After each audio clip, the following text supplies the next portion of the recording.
ಗೆಳೆಯರೇ, ಇವತ್ತು ನಾವು ವಾಟ್ಸಪ್ ಸ್ಟೇಟಸ್ನ ಒಂದು ರೀಶೇರಿಂಗ್ ಆಪ್ಷನನ್ನು ಯಾವ ರೀತಿ ಆಫ್ ಮಾಡಬೇಕು ಅಂತ ಚರ್ಚೆ ಮಾಡೋಣ.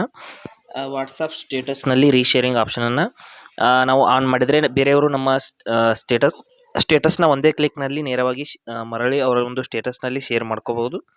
ಆ ಒಂದು ಆಪ್ಷನನ್ನು ಆಫ್ ಮಾಡಬೇಕು ಅಂದರೆ ಮೊದಲು ವಾಟ್ಸಪ್ನ ಓಪನ್ ಮಾಡ್ಕೊಳ್ಳೋಣ. ಯಾವ ರೀತಿ ಪ್ರೊಸೆಸ್ ಇರುತ್ತೆ ಅಂತ ನಾನು ಸಂಪೂರ್ಣ ಹೇಳ್ತೀನಿ. ಇಲ್ಲಿ ಅಪ್ಡೇಟ್ಸ್ ಮೇಲೆ ಕ್ಲಿಕ್ ಮಾಡ್ಕೊಳ್ಳಿ. ಮಾಡಿದ ನಂತರದಲ್ಲಿ ಇಲ್ಲಿ ಏನಾದರೂ ಒಂದು ಸ್ಟೇಟಸ್ ಹಾಕ್ತಾ ಇದ್ದೀರಾ ಅಂದ್ಕೊಳ್ಳಿ. ನಾ ಇಲ್ಲಿ ಟೆಕ್ಸ್ಟ್ ಅಪ್ಡೇಟ್ನ ಒಂದು ಸ್ಟೇಟಸ್ನ ಹಾಕ್ತೀನಿ. ನೀವು ವಿಡಿಯೋ ಇರ್ಬೋದು ಅಥವಾ ಫೋಟೋ ಹಾಕ್ತಿರ್ಬೋದು. ಅಲ್ಲಿ ಕೆಳಗಡೆ ಒಂದು ಈ ರೀತಿ ಒಂದು ಆಪ್ಷನ್ ಬರುತ್ತೆ. ಇಲ್ಲಿ ನೋಡಿ ಸ್ಟೇಟಸ್ಸು ಕಾಂಟ್ಯಾಕ್ಟ್ಸ್ ಅಂತ ಇಲ್ಲಿ ಇದೆ ನೋಡಿ, ಬ್ಲಾಕ್ ಕಲರ್ನಲ್ಲಿ ಈ ಒಂದು ಆಪ್ಷನ್ ಮೇಲೆ ಇಲ್ಲಿ ಈ ರೀತಿ ಕ್ಲಿಕ್ ಮಾಡ್ಕೊಳ್ಳಿ. ಇಲ್ಲಿದೆ ನೋಡಿ, ಈ ಒಂದು ಆಪ್ಷನ್ ಮೇಲೆ ಕ್ಲಿಕ್ ಮಾಡಿದ ನಂತರದಲ್ಲಿ ಇಲ್ಲಿ ಇದೆ ನೋಡಿ ಅಲೌ ಶೇರಿಂಗ್ ಅಂತ. ಆ ಒಂದು ಆಪ್ಷನನ್ನು ನೀವು ಆಫ್ ಮಾಡ್ಕೋಬೇಕಾಗತ್ತೆ. ಇಲ್ಲಿ ನೋಡಿ, ಈ ಒಂದು ಆಪ್ಷನ್ ಆನ್ ಇದ್ರೆ ಇಲ್ಲಿ ರೀಶೇರಿಂಗ್ ಆಪ್ಷನ್ ಅನ್ನೋದು ಆನ್ ಆಗುತ್ತೆ. ಇದನ್ನು ನೀವು ಆಫ್ ಮಾಡಿಬಿಟ್ಟು ನಂತರದಲ್ಲಿ ಇಲ್ಲಿ ಡನ್ ಅಂತ ಕ್ಲಿಕ್ ಮಾಡಿ ನಿಮ್ಮ ಸ್ಟೇಟಸ್ನ ಹಾಕಿದರೆ ಇಲ್ಲಿ ನೋಡಿ ಶೇರ್ ಅಂತ ಈ ಒಂದು ಎರೋ ಮಾರ್ಕ್ ಮೇಲೆ ಕ್ಲಿಕ್ ಮಾಡಿ ನೀವು ನಿಮ್ಮ ಸ್ಟೇಟಸ್ನ ಅಪ್ಡೇಟ್ ಮಾಡಿದರೆ ಯಾವುದೇ ರೀತಿಯಲ್ಲಿ ರೀಶೇರಿಂಗ್ ಆಪ್ಷನ್ ಅನ್ನೋದು ಆನ್ ಆಗೋದಿಲ್ಲ.